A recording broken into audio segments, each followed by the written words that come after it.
দেশে গৃহযুদ্ধ বাধাতে চেয়েছিলেন শেখ হাসিনা। এবং সর্বশেষ জানাবো, বিএনপি কি ক্ষমতায় যেতে পারবে?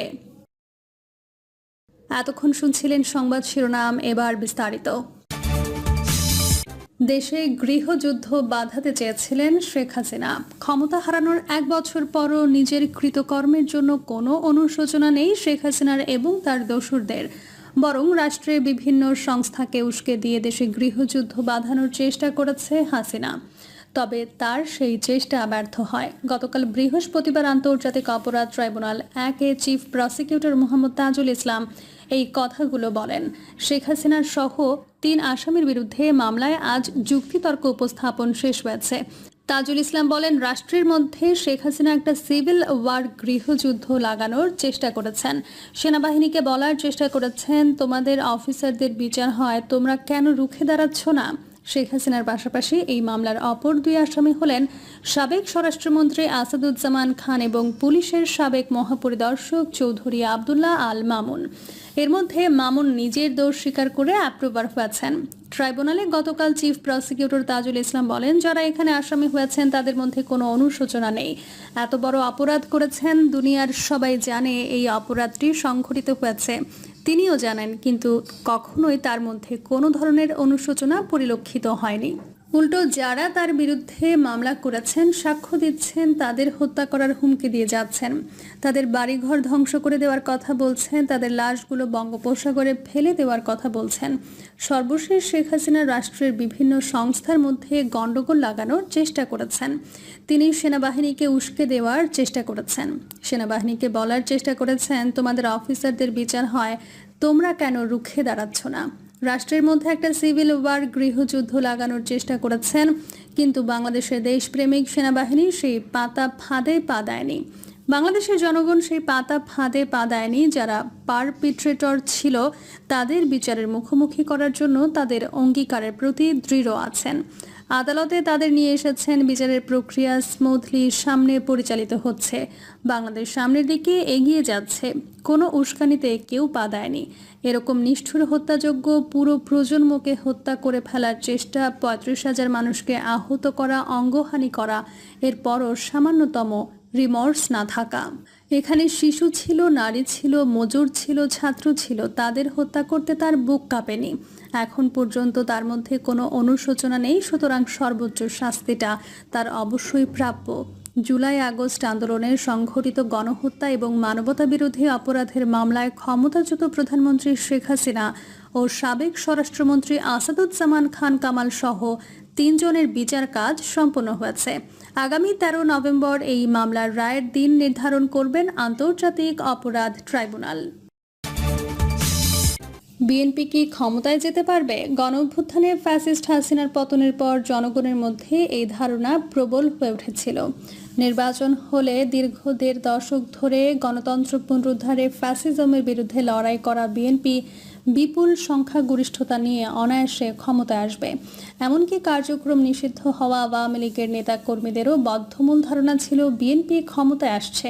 তবে ফ্যাসিস্ট হাসিনার পতনের 1 বছরের মাথায় এসে এখন এই প্রশ্ন উঠেছে, বিএনপি কি ক্ষমতায় যেতে পারবে, নাকি দলটিকে আবারও দীর্ঘ সময়ের জন্য ক্ষমতার বাইরে থাকতে হবে?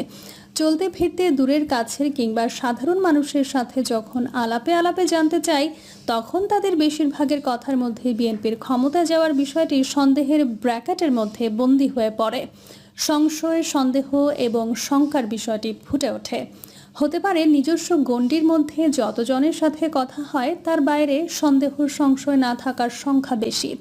তবে এমন একটা পারসেপশন যে অনেকের মধ্যে গড়ে উঠেছে, এ নিয়ে সন্দেহের অবকাশ নেই। অথচ এমন পারসেপশনের জন্ম হওয়ারই কথা নয়। বরং হাসিনার পতনের পর জনমনে বিএনপি ক্ষমতায় আসবে এ ধারণা আরও শক্তিশালী হয়ে ওঠার কথা। সেটা না হয়ে উল্টো দলটির ক্ষমতায় যাওয়া নিয়ে সংশয় জন্মেছে। কেন এই সংশয়ের জন্ম হলো? এর উত্তরে একটি কথাই বলা যায়, বিএনপি ক্ষমতায় যাওয়ার পথে বিএনপি নিজেই এই সংশয়ের জন্ম দিয়েছে। দলটি এতটাই রিল্যাক্স বা নির্ভার হয়ে পড়েছে যে তার নেতাকর্মীদের মনে এই ধারণার জন্মেছে ক্ষমতায় যাওয়া এখন সময়ের ব্যাপার মাত্র। গত এক বছরে বিএনপি জনগণের কতটা মন জয় করতে পেরেছে বা কতটা সেবা করতে পেরেছে এই প্রশ্ন যদি করা হয় তাহলে এর লাভ ক্ষতির হিসেবে ক্ষতির দিকটি এগিয়ে রয়েছে। দলটির এক শ্রেণীর নেতাকর্মী ক্ষমতায় যাওয়ার স্বপ্নে বিভোর হয়ে এলাকার মানুষের ওপর ক্ষমতা প্রয়োগ করার প্রবণতা দেখাচ্ছে। হুমকি ধুমকি, চাঁদাবাজি, দখলদারিত্ব, প্রতিপক্ষের বিরুদ্ধে মামলাবাজি ইত্যাদি অপকর্ম মানুষের মন বিষিয়ে তুলছে। বিএনপির প্রতিপক্ষ তাদের শক্তিশালী সাইবার ফোর্স দিয়ে সামাজিক যোগাযোগ মাধ্যমে এসব অপকর্ম ছড়িয়ে দিয়ে সারা দেশের মানুষের মধ্যে নেতিবাচক ধারণা ছড়িয়ে দিচ্ছে। এমন একটা ধারণা ছড়িয়ে দিচ্ছে যে ক্ষমতায় না যেতেই বিএনপি এমন করছে, ক্ষমতায় গেলে না জানি কি করে। এই ধারণা থেকেই যেসব সাধারণ ভোটার বিএনপিকে ভোট দিত তারা যেমন এখন সংশয় ও দ্বিধায় পড়েছে, অন্যদিকে বিএনপির প্রতিপক্ষ হয়ে ওঠা জামায়াতে ইসলামীর জন্য তা ইতিবাচক হয়ে দাঁড়িয়েছে। তারা যদি জামায়াতে ইসলামীকে ভোট নাও দেয় এবং বিএনপিকে ভোট দেওয়া থেকে বিরত থাকে তাহলেও জামায়াতের জন্য লাভ। অন্যদিকে জামায়াত এখন মানুষের দাঁড়ে দাঁড়ে গিয়ে ভোটারদের কাছে বলছে, আওয়ামী লীগ ও বিএনপিকে আপনারা দেখেছেন, এবার আমাদের সুযোগ দিয়ে দেখুন আমরা কি করতে পারি। জামায়াত এখন এই কি করতে পারে কে পুঁজি করে ভোটারদের মন জয় করার জন্য বিভিন্ন সেবা নিয়ে হাজির হচ্ছে। সুখে দুঃখে তাদের পাশে দাঁড়াচ্ছে। এই কৃতজ্ঞতা বোধ থেকে তারা হয়তো জামায়াতের দিকে ঝুঁকে যাচ্ছে কিংবা ঝুঁকে যেতে পারে। অন্যদিকে বিএনপির এক শ্রেণীর নেতাকর্মী ক্ষমতায় যাওয়ার স্বপ্নে বিভোর হয়ে অপকর্মে জড়িয়ে পড়ছে। আমরা যদি ডাকসু, জাকসু, চাকসু ও রাকসুর পর্যায়ক্রমিক নির্বাচনগুলোর ফলাফলের দিকে তাকাই তাহলে দেখব বিএনপির অঙ্গ সংগঠন ছাত্রদলের শোচনীয় পরাজয় কিভাবে হয়েছে। ছাত্রদলের এমন শোচনীয় পরাজয় সংগঠনটির ইতিহাসে সম্ভবত কখনো হয়নি। কেন এমন হলো এই প্রশ্নের জবাবে এটাই বলা যায়, সংগঠনটি জিতবে এই অতি আত্মবিশ্বাসী হয়ে বসেছিল যেন সাধারণ শিক্ষার্থীরা তাকে ভোট দিতে বাধ্য। তাদের সমস্যা সংকটে পাশে দাঁড়িয়ে মন জয় করার প্রয়োজন বোধ করেনি। অনেকে বলে থাকেন ছাত্রদল বিগত ১.৫ দশক ধরে ছাত্রলীগের তাণ্ডবে ক্যাম্পাস ছাড়া হয়েছিল, সাংগঠনিক কার্যক্রম চালাতে পারেনি। এটা ধরে নিয়েও বলা যায় বিগত এক বছর তো সংগঠনটি ক্যাম্পাসে ছিল, নিজেকে গুছিয়ে নেয়ার সুযোগ পেয়েছিল। এই এক বছরে সাধারণ শিক্ষার্থীদের মধ্যে সংগঠনটির জনপ্রিয়তা বৃদ্ধিতে নেতৃবৃন্দ কি করেছে? নির্বাচনে হারার পর নির্বাচনের ত্রুটি বিচ্যুতি, কারচুপি ইত্যাদি অভিযোগ করে কি নিজেদের ব্যর্থতা ঢাকা যায়? অন্যদিকে বলা হয় ছাত্র শিবির ১.৫ দশক ধরে ছাত্রলীগের সাথে মিশে কমিটিতে থেকে কৌশলে টিকেছিল।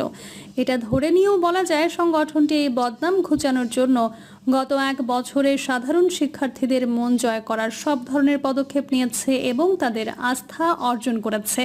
বিশ্ববিদ্যালয় প্রশাসনকে যতই জামায়াত বা শিবিরপন্থী বলে বলা হোক না কেন, ছাত্রদলের যে সাংগঠনিক ভিত্তি তাতে ভরাডুবির মতো ফলাফল ম্যানিপুলেট করা তার পক্ষে সম্ভব ছিল না।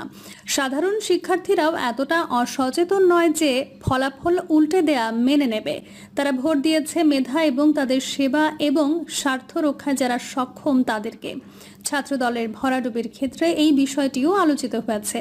বিএনপির এক শ্রেণীর নেতাকর্মী ইতিমধ্যে দলের যে বদনাম কুড়িয়েছে তার প্রভাব ছাত্রদলের ফলাফলের ওপর পড়েছে। ফলে এটা বলা যায় ৪ পাবলিক বিশ্ববিদ্যালয়ের ফলাফল জাতীয় নির্বাচনের ক্ষেত্রে বিএনপির জন্য একটা অশনি সংকেত হয়ে উঠেছে। ইতিমধ্যে যেসব জরিপ প্রকাশিত হয়েছে তাতে বিএনপি এবং জামায়াতের ভোটের হারের পার্থক্য খুব কম। অনেকে এসব জরিপকে ম্যানিপুলেট বলে পুরোপুরি বিশ্বাসযোগ্য হিসেবে আমলে নিতে না চাইলেও বিএনপির বিরুদ্ধে যে নেতিবাচক পারসেপশন গড়ে উঠেছে সেই বিবেচনায় তা উড়িয়ে দেয়া যায় না। ৯০-তে গণঅভ্যুত্থানে এরশাদের পতনের পর সবাই ধরে নিয়েছিল আওয়ামী লীগের ক্ষমতায় যাওয়ার শতভাগ নিশ্চিত।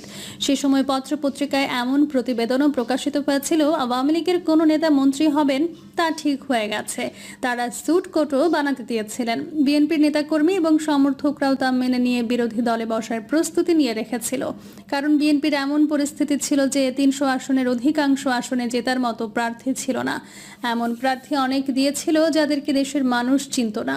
দেখা গেছে সেই নির্বাচনে বিএনপির সেই অপরিচিত প্রার্থীরাই আওয়ামী লীগের বাঘা বাঘা নেতাকে হারিয়ে নির্বাচিত হয়েছিলেন। এমনকি শেখ হাসিনা যে ৩টি আসনে দাঁড়িয়েছিল আর দুটিতে বিএনপির অখ্যাত ২ প্রার্থীর কাছে পরাজিত হয়েছিলেন।